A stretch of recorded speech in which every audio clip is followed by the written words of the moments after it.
Psalms, blessed is the man who walketh not in the counsel of the ungodly, nor standeth in the way of sinners, nor sitteth in the seat of the scornful. But his delight is in his law, and in his law doth he meditate day and night. And he shall be likened unto trees that are planted by the rivers of living waters, that bringeth forth its fruit in its season. Its leaf also shall not wither, and whatsoever he doeth shall prosper. Now that pertains to the righteous. Now here we go. It says, the ungodly are not so. The ungodly or the wicked are not as the righteous. The ungodly shall not stand in the judgment, nor sinners in the congregation of the righteous. But the Lord knoweth the way of the righteous, but the way of the ungodly shall perish. The Lord knoweth the way of the righteous, because the steps of the righteous are ordered by God. The way of the ungodly shall perish, because there is a way that seemeth right unto man. That's the word of God. But the end thereof leadeth to destruction, leadeth to damnation. Doing it our way does not work perfectly. When we do it our way, the end is not good, the results are not good. But when we walk in obedience and do it God's way, walk in obedience to his word. If ye love me, keep my commandments. Obedience is better than sacrifice. The word of God is a lamp unto our feet. If we allow the word of God to direct us and to lead us, and we walk in obedience to what his word commands us to do, we have life, we have joy, we have peace, we have happiness, everlasting life. Only in him alone. The Apostle Paul wrote in one of his writings, we cannot comprehend the things God have in store for those that love him. Jesus said, in my Father's house are many mansions. He said, I go to prepare a place for you. And if I go, I will come again and receive you unto myself, that where I am, there ye may be also. Don't be discouraged. In my Father's house are many mansions. If it were not so, I would not have told you. And I'm going to prepare a place. And if I go, I will come again and receive you unto myself, that wherever I am, you are also going to be with me. Eyes have not seen, ears have not heard the things God has in store for them that love him. On this side of life, we see some beautiful places that God has given man the knowledge, wisdom, and understanding to build with their hands. Imagine if God can allow man to build beautiful things on this side that we desire and love and admire. Imagine what God can do.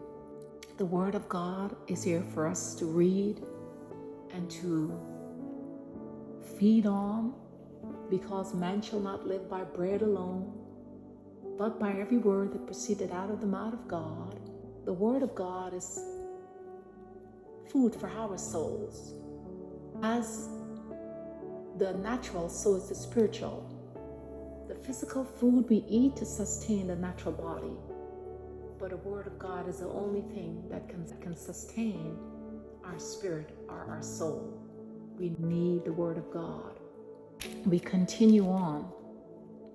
Verses 14 to 43 talks about Paul and Barnabas at Antioch of Pisidia.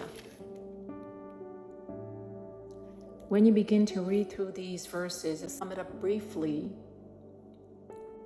Paul and Barnabas was in Pisidia, and they went into the synagogue on the Sabbath day and sat down.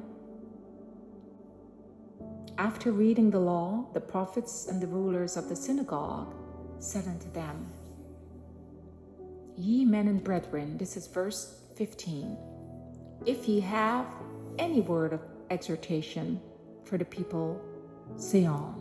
Paul stood up and began to speak, saying, verse 16, Then Paul stood up and beckoning with the hand said, Men of Israel, and ye that fear God, give audience. Pay attention. Paul began to expound, going back to the Old Testament. Paul reminded them that they were strangers in the land of Egypt, and God delivered them with a mighty hand and brought them into the promised land.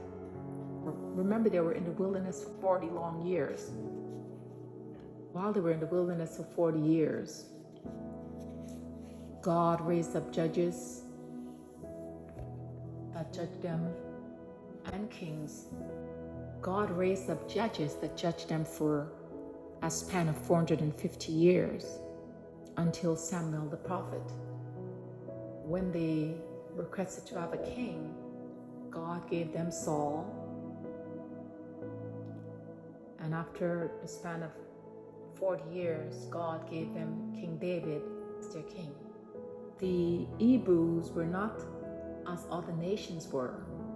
The other nations had kings, but God raised up judges to judge Israel and to show them the way they ought to walk and to adhere to his laws, to his commandments. But then they told God through leaders that they want a king. They want to be like the other nations. So God gave them the desire of their heart. God gave them King Saul. And after King Saul died, God gave them David. David was not only a king, but he was also a prophet too. The Lord allowed him to write messianic psalms pertaining to his death, pertaining to his resurrection as well. And Paul began to expound, letting them know David died and David saw corruption, but the one that God promised that came through the lineage of David, Jesus, never saw corruption. And David prophesied about that.